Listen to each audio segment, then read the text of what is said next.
Very good. All right. Well, so without further ado, it's all you. Good evening, everybody. My name is Gary Smith, and I'm a software systems engineer at Goddard Space Flight Center. I get to do this incredible work, and one of the things that I would like to share with you, what I call the day, my high school day, that was my life-altering moment.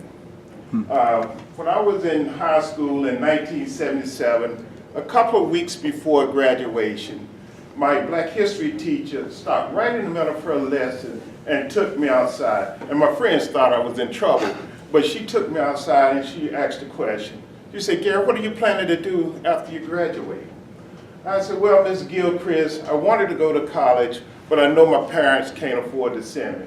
And I've gotten a job at the local tire manufacturing company called Kelly Springsfield at the time, and I was going to work as a apprenticeship and learn to fix the machines that build these great tires that are not part of General Motors, but Goodyear."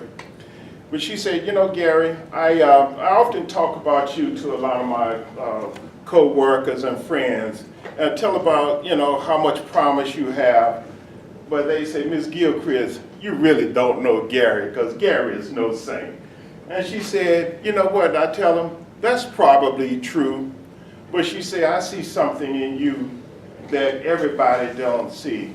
And she said, "Truth be told, money should never be an obstacle for getting an education."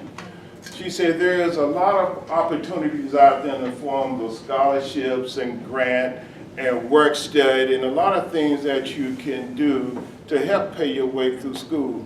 And she said, "One of the things that's going to happen," she said, "you're going to get out here and start working and making money, and before you know it, 5 years has gone by, 10 years has gone by, 15 years has gone by, and before you know it, your dreams will have been deferred, and you'll hate yourself, you know, later on." She said, "What you should do is just go out there and see what's available."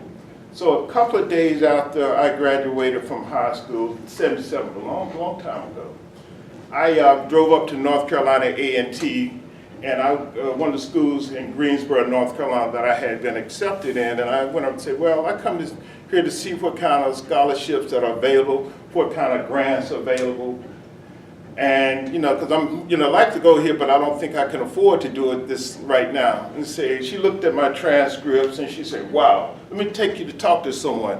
And so she took me down to the cooperative education office, and they talked to me about the cooperative education program, a program that paid your books, tuition, and fees for, at the time they started, was 4 semesters, and increased it to 8 semesters. And there was a program that you can get in as a pre-co-op student that you got in before you actually started your freshman year and you went out to your job assignment.